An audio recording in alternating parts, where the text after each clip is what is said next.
Day one of the Triathlon Taren Swim Foundations to get me to be Michael Phelps. How fantastic is that? And yes, I was wearing a Speedo. That is just part of the job, okay? That is the part of the job of being a triathlete. There are many perks, and there are many downsides. I choose to look at this as a downside. Nobody wants to see that. So anyway, today is going to be focused on all about breathing. Breathing in, breathing out, becoming more comfortable in breathing, all of that good stuff. We're going to get after it. So I wrote down about 5 different drills that I'm going to work on, and yeah, hopefully it makes me more comfortable in the swim. But it's all up to Taren to make it worth my while. So, all right, I'm going to get to the pool now because we are on a tight schedule today. So, without further ado, let's get to the pool.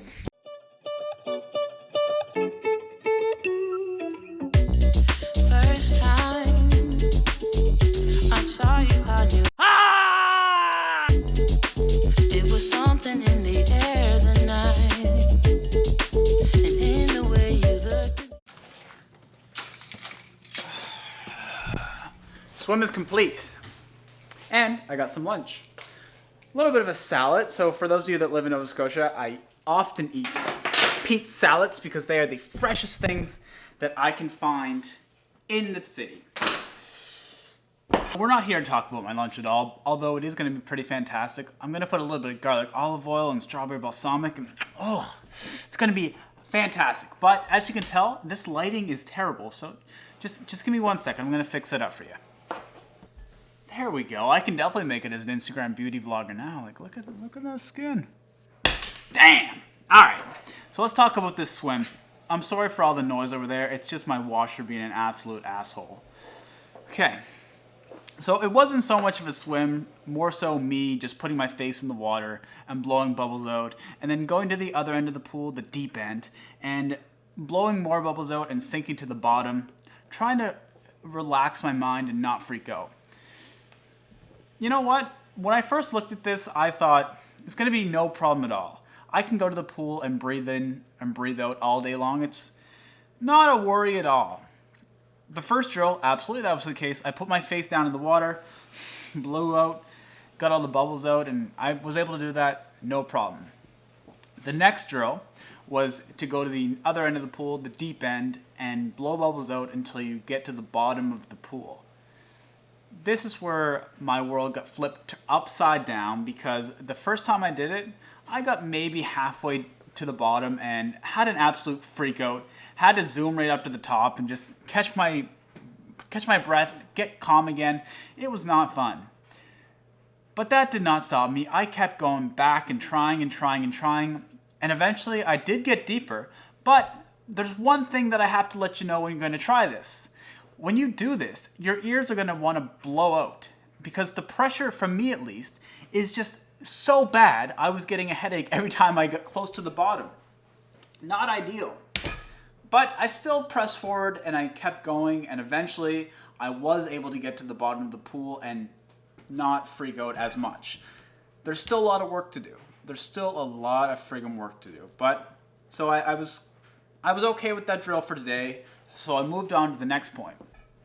The next one was to go back to the shallow end of the pool and hold on to the side of the pool, the edge of the pool, like I was for that first blowing bubble out drill.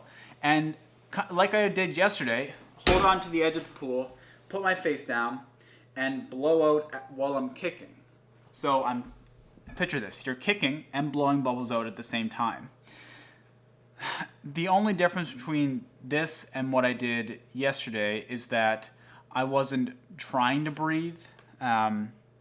So as soon as I was out of breath, I'd stop, catch my breath, freak out a little bit because holy shit, I almost just drowned. I had no air left in me. I was on the edge of death.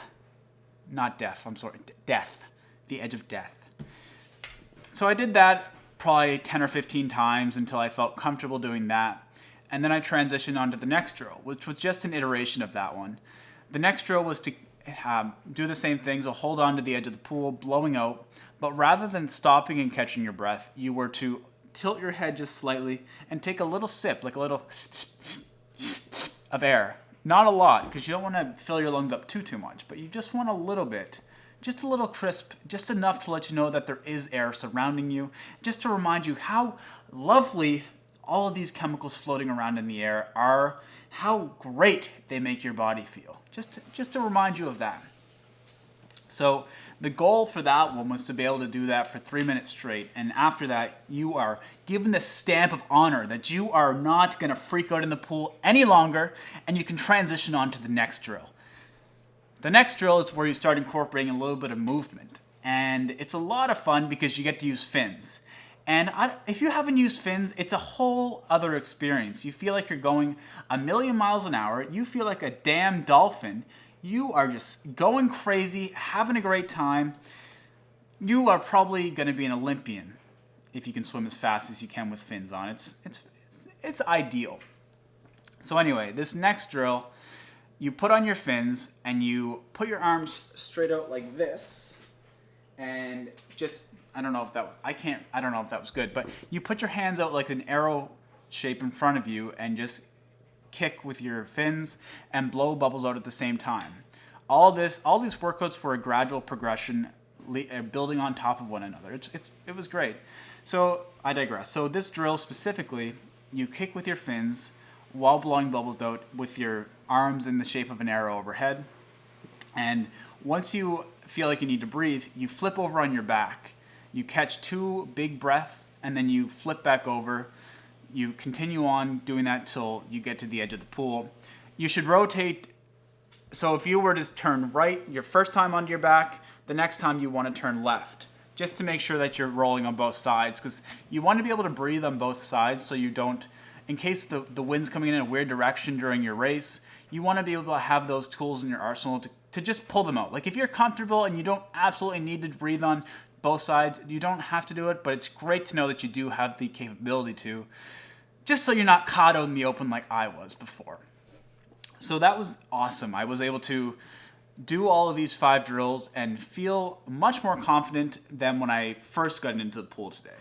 Definitely much better than I did yesterday. So that's awesome. That's what we want to see. It's a very gradual progression, of course, and I'll probably have that same fear as soon as I go to the pool tomorrow. It'll take a long time for me to be able to be completely confident in the water. But that's why we're going to get at this every single day. And that's why I'm taking you fine folks along on this journey so you can see the progression and know that it is possible to go from a damn cat to a dolphin. Evolution is liar. Cats do transform to dolphins. Charles Darwin, you got to revamp your theory there, buddy. Anyway, I digress. So that was my drills for the day. It was great. And then after the pool, I went to the sauna for about 10 to 15 minutes, and I had quite the experience. This guy was in there. He was super friendly, really awesome guy. And he's telling me all about his kids and how he takes them to the rink every day, and telling me how his kids all play hockey at a high level, and it was awesome. And yeah, it was a fantastic time at the Candy Game Center. It really just an eye-opener of a day. Just fantastic. And the best part about this is that we're going to get back there tomorrow and build on this some more until we become Michael Phelps. I'm not lying. I will become Michael Phelps because I want to be able to eat 12,000 calories a day. That sounds like a pretty damn good life. Anyway, thank you all so much for watching. If you want to follow along on this journey, make sure to smash that subscribe button. If you like this type of stuff, make sure to hit that like button to show your likeness of it, your appreciation of the world of triathlon and swimming. And if you want to take it a step further and want to get this video out to more people so they can follow along on the same type of journey of me becoming a overall better swimmer and sharing this information with you so you are able to become a stronger swimmer as well, make sure you do so, because we, as a community, we can get better, and we will get better, and that is all I'm going to say for the day. Have a fantastic evening. I will see you tomorrow.